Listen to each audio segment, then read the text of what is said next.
Judge, are you ready? I am ready. And can I say one thing? Yes. Just going to say, I started my last colloquy by saying to Senator Klobuchar how much I respect her and respected what she did at the last hearing. And she asked me a question at the end that I responded by asking her a question. And sorry I did that. This is a tough process. I'm sorry about that. I appreciate that. I would like to add, when you have a parent that's alcoholic, you're pretty careful about drinking. And the second thing is, I was truly just trying to get to the bottom of the facts and the evidence. And I, again, believe we do that by opening up the FBI investigation, and I would call it a background check instead of investigation. Thank you. Appreciate that. Senator Hatch. Well, thank you, Judge. Welcome. We're happy to have you here. My friend from, I'd just like to say a few words. My friend from Arizona emphasized yesterday that we have before us today two human beings, Dr. Ford and Judge Kavanaugh. They deserve, each of you deserves to be treated fairly and respectfully. We tried to do that with Dr. Ford earlier, and I think we succeeded. It's important that we treat Judge Kavanaugh fairly now, and it remains to be seen how that's going to work out. Judge Kavanaugh has been a federal judge for 12 years, and he's been a great federal judge on the second highest court in the nation. He's earned a reputation for fairness and decency. His clerks love him. His students, he teaches in law school as well, his students love him. His colleagues love him. This man is not a monster, nor is he what has been represented here in these hearings. We're talking today about Judge Kavanaugh's conduct in high school, and even then, and as a freshman in college, I guess, as well.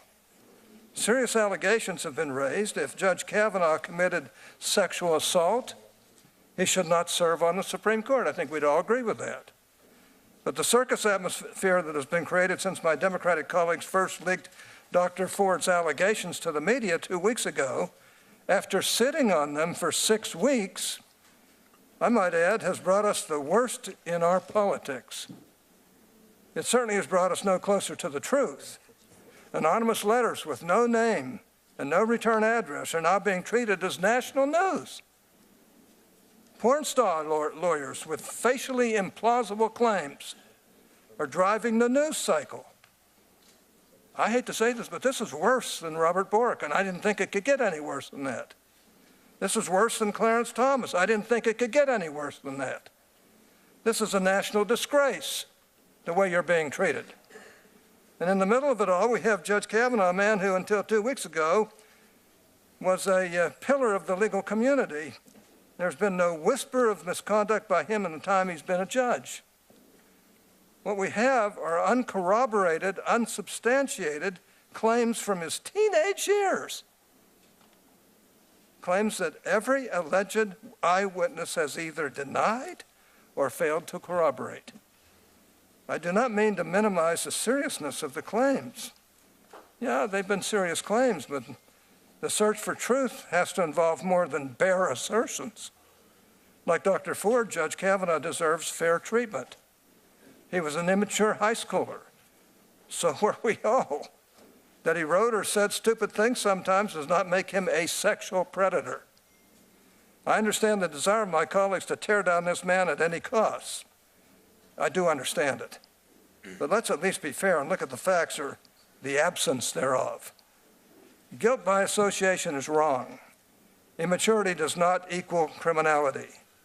That Judge Kavanaugh drank in high school or college does not make him guilty of every terrible thing that he's recently been accused of. A lifetime of respect and equal treatment ought to mean something when assessing allegations that are flatly inconsistent with the course of a person's entire adult life. With those comments, Judge, I'd just like to ask you a few questions, if I can, about how, and if you can be short in your answers, it'd help me get through a bunch of them, about how this process has unfolded. When did you first learn of Dr. Ford's allegations against you? It was a week ago Sunday, one Washington Post story. Isn't that amazing? Did the ranking member raise these allegations in your one-on-one meeting with her last month? She did not. Did the ranking member raise them at your public hearing earlier this month? No. Did the ranking member raise them at the closed session that followed the public hearing? She was not there. Did the ranking member or any of her colleagues raise them in the 1,300 written questions that were submitted to you following the hearing? No. When was the first time that the ranking member or her staff asked you about these allegations? Today. When did you first hear of Ms. Ramirez's allegations against you? In the period since then, in the New Yorker story. Did the ranking member or any of her colleagues or any of their staffs ask you about Ms.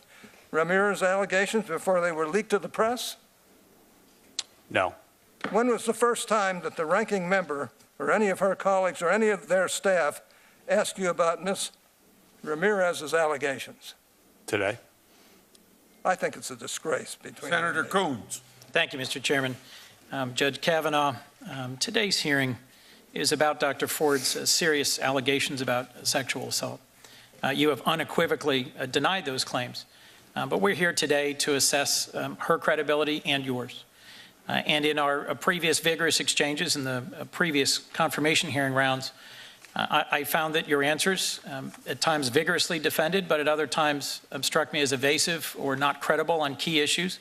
And it's against that backdrop that I'm seeking to assess your credibility today. You said in your opening that rule of law means taking allegations seriously, and I agree with that. It brings me no joy to question you on these topics today, but I do think they're serious, and I think they are worthy of our attention. So let me, if I can, return to a line of questioning my colleague was on before, which was about whether you've ever gotten aggressive while drinking or forgotten an evening after drinking. Those are two different questions. I've already answered the second one. As to the first, I think the answer to that is basically no. I don't know really what you mean by that. Like, what are you talking about? Well, the reason I don't mean it that way, but no is the basic answer, unless you're talking about something that I'm not aware of that you're going to ask about. The reason I'm asking, we've had a very brief period of time to weigh outside evidence, and I'll join my colleagues in saying I wish we had more evidence in front of us today to weigh. Do you remember Liz Swisher, a college classmate of yours from Yale? First, on your point about the outside evidence, all four witnesses. Well, let me focus. I'm trying to get this question. I know, but you made a point, and I just want to emphasize. All four witnesses who were allegedly at the event have said it didn't happen, including Dr. Ford's longtime friend, Ms. Kaiser, right. who said and if she's if Mark Judge were in front of us today to question, we'd be able to assess his credibility. But let me just get through if I can, Your Honor. Liz Swisher is a college classmate. She's now a medical doctor, and I'm quoting from a recent interview she gave. She said Brett Kavanaugh drank more than a lot of people. He'd end up slurring his words, stumbling. It's not credible for him to say he's had no memory lapses in the nights he drank to excess. I know because I drank with him. How should we assess that? She then goes on, if you kept reading, and says she actually can't point to any specific instance like that. The quote that jumped out at me was, Brett was a sloppy drunk, and I know because I drank with him. There's also, I do not think that's a fair characterization. And Chris Dudley's quoted in that article. And I would refer you to what Chris Dudley said. I spent more time with Chris Dudley in college than just about anyone. And I'd refer you to what he said. In other reporting, as I'm sure you know, a college classmate described you as relatively shy, but said that when you drank, you could be aggressive or even belligerent. And your roommate, as I think you discussed with Senator Klobuchar, said you were frequently drunk. Yeah, and that roommate, that was freshman year roommate. Yes. And there was contention between him and the third person. There were three of us in a small room. And you should look at what I said in the redacted portion of the transcript about him. And you should assess his credibility with that in mind. Put yourself in our shoes for a moment, if you would, Judge, and I know that's asking a lot of you in this setting. But suppose you'd gone through a process to select someone for an incredibly important job in a position. You had a lot of qualified candidates, and as you're finishing the hiring process, you learn of a credible allegation that, if true, would be disqualifying. Wouldn't you either take a step back and conduct a thorough investigation or move to a different candidate? And why not agree to a one-week pause to allow the FBI to investigate all these allegations and allow you an opportunity a week from now to have the folks present in front of us for us to assess their credibility and for us to either clear your name or resolve these allegations by moving to a different nominee? All 4 witnesses who were alleged to be at the event said it didn't happen, including Dr. Ford's longtime friend, Ms. Kaiser, who said that she didn't know me and that she does not recall ever being at a party with me, with or without Dr. Ford. What I've struggled with, Judge Kavanaugh, is the absence of a fair, federal law enforcement-driven, nonpartisan process to question the various people who I think are critical to this. My concern, should you move forward, is what it will do to the credibility of the court and how that may well hang over your service. I understand your concern about this. Senator, my but I wish you would join us in calling for an FBI investigation for 1 week to clear or confirm some of these allegations. When you say a week delay, do you know how long the last 10 days have been for us? Probably an eternity. But in the Judge Thomas confirmation for us, hearing, every day, it was a 4-day delay. Every day, it's been a lifetime. And you know, yeah, and it's been investigated. And all 4 witnesses say it didn't happen. And they've said it under penalty of felony. And I've produced my calendars, which show you know, a lot. That's important evidence, and you act like, I mean, the last 10 days, I asked for a hearing the day after the allegation. Before I call on Senator Lee, I want to emphasize something here, that talking about doing something without enough time. We had 45 days between July 30th and September the 13th, I believe it is, when we could have been investigating this. And in regard to this candidate, if you take the average of 65 to 70 days between the time that a person is announced by the president and the Senate votes on it, is about 65 to 70 days. And here we are at about 85 to 90 days. So there's plenty of time put in on this nomination. Senator Lee. Oh, no, wait a minute. I got one other thing I want to do. Everybody else has been putting letters in the record. I have a letter here from 65 women who knew Judge Kavanaugh between the years 79 and 83, the years he attended Georgetown Prep High School. These women wrote to the committee because they know Judge Kavanaugh, and they know that the allegations raised by Dr. Ford are completely, totally inconsistent with his character. These 65 women know him through social events and church. Many have remained close friends with him. Here's what they say, partly quoting the letter. Quote, through the more than 35 years we've known him, Brett has stood out for his friendship, character, and integrity. He has always treated women with decency and respect. That was true in high school, and it remains true to this day. In closing, they wrote, Judge Kavanaugh, quote, has always been a good person. So without objection, I put it in the record. Senator Lee. Judge Kavanaugh, you've been cooperative at every stage of this investigation, both your background investigation and the investigation conducted by this committee. Is that correct?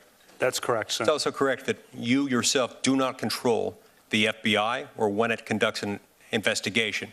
You are a nominee. You're not tasked with the job of deciding who, when, whether, or how conducts an investigation.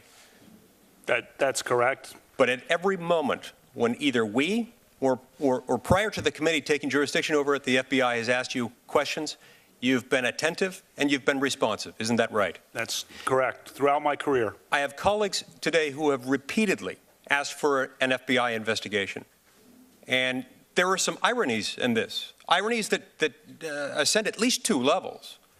In the first place, at least one of my colleagues, at least one of them, had access to this information many, many weeks before anyone else did, had the ability, and I believe the moral duty and obligation, to report those facts to the FBI, at which point they could have and would have been investigated by the FBI. And that could have been handled in such a way that didn't turn this into a circus, one that has turned your life upside down and that of your family, and the life of Dr. Ford and her family upside down. I consider this most unfortunate, given that this was entirely within the control of at least one of my Democratic colleagues to do this. The second level of irony here is that while calling repeatedly for an investigation by the FBI, an investigation over which you have no ability to control, by the way, an investigation you have no authority to call for, while calling for an investigation, we're in the middle of a conversation that involves questions to you. And so I ask my Democratic colleagues, if you have questions for Judge Kavanaugh, ask him. He's right here. If that's really what you want is the truth, ask him questions right now. If you have questions of other witnesses, then for the love of all that is sacred and holy, participate in the committee investigations that have been going on, as you have not been participating, with the committee staff investigating the outside witnesses. If someone really were interested in the truth, this is what they would do. They would participate in the investigation, and when we have a committee investigation, a committee hearing with live witnesses, they would talk about that rather than something else they wish they were having in front of them. If what they want is a search for the truth, then now is their choice. If, on the other hand, what they want to do is delay this until after the election, which at least one of my colleagues on the Democratic side has acknowledged, then that might be what they would do. Finally, I want to point out that there is significant precedent from our former chairman of this committee, Chairman Joe Biden. During the Clarence Thomas hearings nearly 3 decades ago, Chairman Biden made some interesting observations about FBI reports and their role in this process. Here's what he said, quote, "The next person who refers to an FBI report as being worth anything obviously doesn't understand anything. The FBI explicitly does not, in this or any other case, reach a conclusion, period." Those are his dual periods, not mine. I continue the quote. "The reason why we cannot rely on the FBI report, you would not like it if we did, because it is inconclusive. So when people wave an FBI report before you, understand they do not reach conclusions. They do not make, as my friend points out more accurately, they do not make recommendations." In other words, the role of the FBI is to flag issues. Those issues have been flagged. Sadly, in this case, they were flagged not as they should have been, not in the timing in which they should have been. And therefore, they couldn't have been addressed in the manner that would have preserved a lot more dignity for you, for your family, and for Dr. Ford and her family. They were instead held out until the final moment. I consider that most unfortunate. And for that, on behalf of this committee, I extend to you my most profound sympathies, and my most profound sympathies to Dr. Ford and her family as well. Mr. Chairman, since we don't have enough slots for everyone, can I have the last minute of Senator Lee so that Senator Kennedy can be recognized? Judge, we did 38 hours in public with you. Did we have any private hearings with you? Yes. Was that a fun time for you? When senators could ask questions that are awkward or uncomfortable about potential alcoholism, potential gambling addiction, credit card debt, if your buddies floated you money to buy baseball tickets. Did you enjoy that time we spent in here late one night? I'm always happy to cooperate with the committee. That's charitable. Were you ever asked about any sexual allegations when we had that time in here with you alone? No. Did the ranking member already have these allegations for, I guess this would have been September 6 or 7? And the letter was written on July 30th. A recommendation was made by the ranking member or her staff to Dr. Ford. And by the way, I think Dr. Ford is a victim, and I think she's been through hell, and I'm very sympathetic to her. But did the ranking member's staff, did we hear today, make a recommendation to hire a lawyer, and she knew all of that? And yet we had a hearing here with you, and none of these things were asked. But then once the process was closed, once the FBI investigation was closed, once we were done meeting in public and in private, then this was sprung on you. I just want to make sure I have the dates correct, right? Because we got 35 plus days from all the time that this evidence was in the hands. Recommendations were made to an outside lawyer. You could have handled all this. We could have had this conversation in private in a way that didn't not only do crap to his family, but do all. I yield my time. Trying to see if he could do math about 35 days. That was a little bit of a question. Thank you. Thanks, Mr. Chairman. Good afternoon, Judge Kavanaugh. As a federal judge, you're aware of the jury instruction, falsus in unibus, falsus in omnibus, are you not? You're aware of that jury instruction? Yeah, I am. You know what it means? You can translate it for me, Senator. You can do it better than I can. False in one thing, false in everything, meaning in jury instructions that some of us as prosecutors have heard many times, is told a jury that they can disbelieve a witness if they find him to be false in one thing. So the core of why we're here today really is credibility. Let me talk. The core of why we're here is an allegation for which the 4 witnesses present have all said it didn't happen. Let me ask you about Renata Dolphin, who lives in Connecticut. She thought these yearbook statements were, quote, horrible, hurtful, and simply untrue, end quote, because Renata alumni clearly implied some boast of sexual conquest. And that's the reason that you apologized to her, correct? That's false, speaking about the yearbook, and she said she and I never had any sexual interaction. So your question is false, and I've addressed that in the opening statement. And so your question is based on a false premise and really does great harm to her. I don't know why you're bringing this up, frankly. Doing great harm to her by even bringing her name up here is really unfortunate. Well, calling someone an alumnus in that way, well, implying what you're implying about by a number of your football friends at the time as boasting of sexual conquest. That's the reason that I'm bringing it up. And yeah, no, it's false. You're implying that. Look what you're bringing up right now about her. Look what you're doing. Mr. Chairman, I ask that these interruptions not be subtracted from my time. Yeah, ask your question and then She's a great person. She's always been a great person. We never had any sexual interaction. By bringing this up, you're just dragging her through the mud. It's just unnecessary. Thank you, Mr. Chairman. You've made reference, Judge, to a sworn statement, I believe, by Mark Judge to the committee. Is that correct? I made reference to what Mark Judge's lawyer sent to the committee? Yeah, it's not a sworn statement, is it? Under penalty of felony? Well, it's a statement signed by his lawyer, Barbara Van Gelder. It is 6 cursory and conclusory sentences. Are you saying that that is a substitute for an investigation by the FBI or some interview by the FBI under oath? Under penalty of felony, he said that this kind of event didn't happen and that I never did or would have done something like that. As a federal judge, you always want the best evidence, don't you? Senator, he has said, and all the witnesses present, look at Ms. Kaiser's statement. She's Dr. Ford's Let me move on longtime to another topic.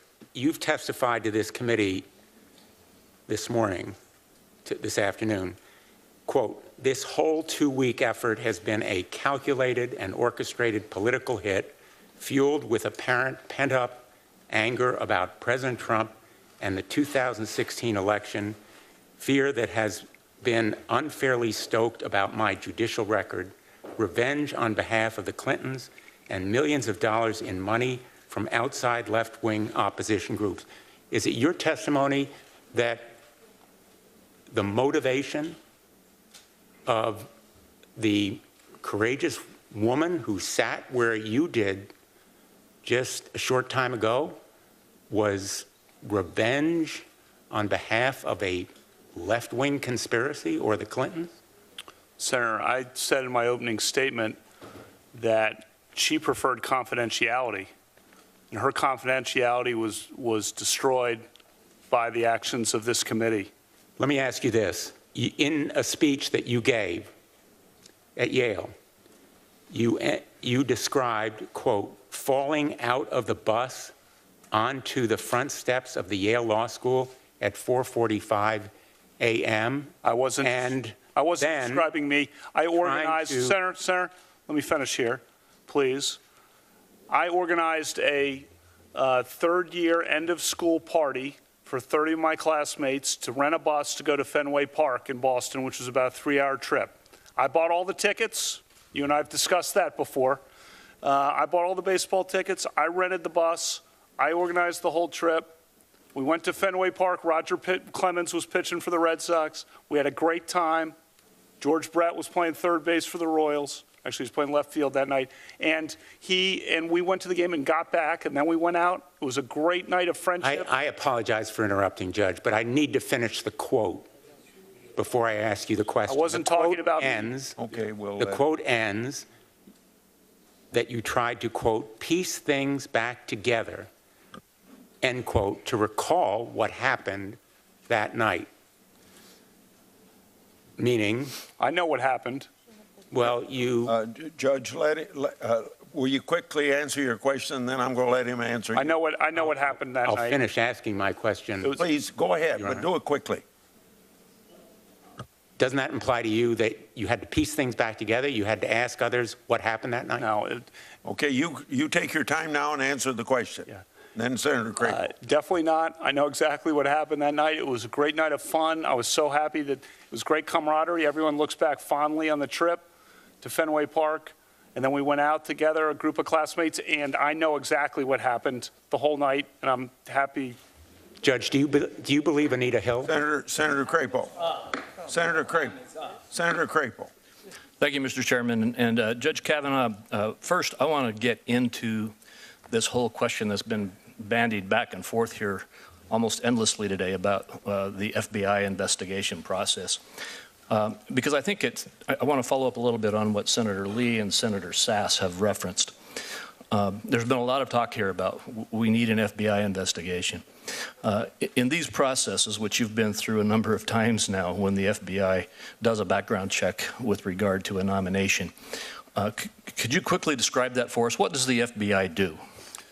The FBI gathers statements from people who have information. They don't resolve credibility. They gather the information, and the credibility determination is made by the ultimate fact finder, which in this case is the United States Senate. The committee, of course, here has gathered evidence. And the FBI then gives that report to the White House, if I understand it, and the White House then transfers it to the Senate. Is that the That's chain my understanding, of yes. control? And as you indicated, it does not do, and it's been said many times here today, the FBI does not make judgments. It gives the Senate committee information. At that point in time, if I understand the process correctly, the Senate, the United States Senate Judiciary Committee has legal authorities. If it receives information in an FBI report that it wants to further investigate, the Senate has legal authority to conduct further investigation. Is that correct? That's my understanding. And that is what has been referenced here many times about how some of these witnesses that were identified in the very late information that we received have made statements that are under penalty of felony. That's a felony for lying to the Senate Judiciary Committee. And as I understand it, what happens is the Senate Judiciary Committee, which has authority under law to conduct those kinds of investigations, follows up on the FBI reports to finish out the investigation that it wants with regard to any information that it receives that needs further investigation. Is that your understanding of the process? That's my understanding, Senator. Now, in this case, there's been a lot of talk here today, and if I have time, I'll get into it. It looks like I'll run out of time. But in this case, there's a lot of concern by many that there was not so much an interest in an FBI investigation as there was in delay. I'm not going to get to that unless I have time. I want to talk about what happened in the Senate committee's investigation. Because as I understand it, and this may be more of a question to the chairman, as soon as we received information, which was about 45 days after others on the committee received it, we conducted an investigation. Is that correct, Mr. Chairman? I'm sorry to turn the questioning to you, but we began that legal Senate Judiciary Committee investigation. Yes. And that investigation involved our fully, lawfully enabled investigators to conduct an investigation. And if I understand it correctly, the Democratic members of the committee refused to participate in that investigation. Yes. And so we have conducted the investigation. The very kinds of things that my colleagues on the other side are asking that we tell the FBI to do, this committee has the authority to do it, and this committee does it, and this committee has done it. Now, there may be more demands for more interviews and more investigation, but when you, Judge Kavanaugh, have referenced the testimony that has come from those who were identified as being at this event, the testimony that has been received from them is information that has been received pursuant to a Senate committee investigation. And I just think it should be made clear. I think there's been a lot of back and forth here about, oh, we're not getting information, we're not looking at this, you don't want to look into the investigation, you don't want to see what happened. The reality is that this committee immediately and thoroughly investigated every witness that has been identified to us, and we have statements under penalty of felony from them. So I just want to conclude with that. I got 45 seconds left, so I'm going to just ask you one quick question, again on timing. You had a meeting with Senator Feinstein on August 20th? That's my understanding, yeah. Well, I had a meeting, and that's my understanding of the date. Of the date, yes. What was established earlier in testimony here today was that the ranking member's staff helped Dr. Ford to retain the Katz law firm on sometime between July 30th and August 7th. So I just wanted you to clarify one more time. In the meeting that you had 2 weeks or more later, this issue was not raised with you. The issue was not raised. All right, thank you. My time is up. We'll take a 5-minute break now.